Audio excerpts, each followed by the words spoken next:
ಬೆಳ್ಳಂಬೆಳಿಗ್ಗೆ ಅವಳಿ ನಗರದಲ್ಲಿ ಲೋಕಾಯುಕ್ತ ದಾಳಿ. ವಸತಿ ನಿಲಯಗಳ ವಿದ್ಯಾರ್ಥಿಗಳ ಗೋಳು ಏನು? ಲೋಕಾಯುಕ್ತ ಅಧಿಕಾರಿಗಳ ಮುಂದೆ ವಿದ್ಯಾರ್ಥಿಗಳು ತೋಡಿಕೊಂಡ ಸಮಸ್ಯೆ ಏನು? ಹುಬ್ಬಳ್ಳಿ ಧಾರವಾಡ ಅವಳಿ ನಗರದಲ್ಲಿ ಬೆಳ್ಳಂಬೆಳಿಗ್ಗೆ ದೊಡ್ಡ ಮಟ್ಟದ ಲೋಕಾಯುಕ್ತ ದಾಳಿ ನಡೆದಿದೆ. ವಸತಿ ನಿಲಯಗಳ ದುಸ್ಥಿತಿಗೆ ಸಂಬಂಧಿಸಿದಂತೆ ಅಧಿಕಾರಿಗಳು ಅಚ್ಚರಿ ಪರಿಶೀಲನೆ ನಡೆಸಿದ್ದಾರೆ. ಲೋಕಾಯುಕ್ತ ಎಸ್ಪಿ ಸಿದ್ದಲಿಂಗಪ್ಪ ಅವರ ನೇತೃತ್ವದಲ್ಲಿ ಈ ದಾಳಿ ನಡೆದಿದ್ದು, ಅವಳಿ ನಗರದ ಒಟ್ಟು 17 ಹಾಸ್ಟೆಲ್ಗಳ ಮೇಲೆ ಅಧಿಕಾರಿಗಳು ದಾಳಿ ನಡೆಸಿದ್ದಾರೆ. ಹುಬ್ಬಳ್ಳಿಯ ಲಿಂಗರಾಜ್ ನಗರ, ತೋಳಂಕೆರೆಯಲ್ಲಿರುವ ಹಾಸ್ಟೆಲ್ ಮೇಲೂ ಪರಿಶೀಲನೆ ನಡೆಸಲಾಗಿದೆ. ಡಿವೈಎಸ್ಪಿ ವಿಜಯ್ ಬಿರಾದಾರ್ ಅವರ ನೇತೃತ್ವದಲ್ಲಿ ತಂಡ ಕಾರ್ಯಾಚರಣೆ ನಡೆಸಿದ್ದು, ದಾವಣಗೆರೆ, ಹಾವೇರಿ, ಗದಗ, ಬೆಳಗಾವಿ ಮತ್ತು ಧಾರವಾಡ ಜಿಲ್ಲೆಗಳ ಅಧಿಕಾರಿಗಳು ಈ ದಾಳಿಯಲ್ಲಿ ಭಾಗಿಯಾಗಿದ್ದಾರೆ.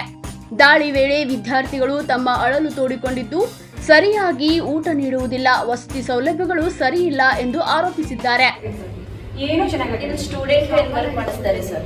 ನಾನೇ ನಿಂತು ಜ್ವರ ಮೇಡಮ್ ಇದ್ರು ಒಂದು ಹುಡುಗಿ ಸಾಂಬಾರ್ ಎತ್ಕೊಂಡು ಹೋಗಿ ಇಡ್ತಾ ಇದ್ಲು. ನಾನು ಹೇಳಿದೆ ಈ ತರ ಮಾಡೋದು ನಮ್ ರೂಲ್ಸ್ ಅಲ್ಲ, ಮಾಡೋ ಆಗಿಲ್ಲ ಅಂದ್ರೆ ಆ ಹುಡುಗಿ ನಾನು ರಿಟರ್ನ್ ಮಾತಾಡಿದ್ದು, ಅಕ್ಕ ನನ್ನ ಇಷ್ಟ, ನಾನು ವರ್ಕ್ ಮಾಡ್ತಿದ್ದೀನಿ, ನೀವು ವರ್ಕ್ ಮಾಡಕ್ ಬಂದಿಲ್ಲ ಹಂಗೆಲ್ಲ.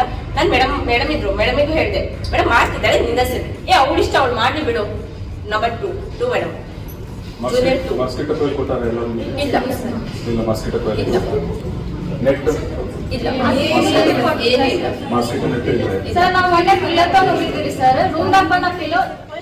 ಒಟ್ಟು 17 ವಸತಿ ನಿಲಯಗಳ ಮೇಲೆ ದಾಳಿ ನಡೆದಿದ್ದು, 7 ಬಿಸಿಎಂ ಹಾಸ್ಟೆಲ್, 7 ಸಮಾಜ ಕಲ್ಯಾಣ ಇಲಾಖೆ, 3 ಮೈನಾರಿಟಿ ಹಾಸ್ಟೆಲ್ಗಳು ಸೇರಿವೆ.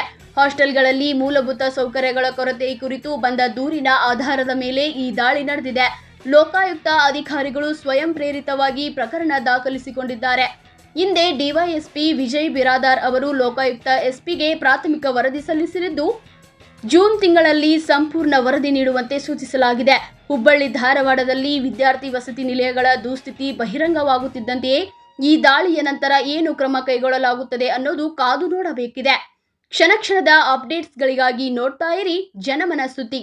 ಸದಾ ಜನಪರ, ನಿಮ್ಮ ಜನಮನ.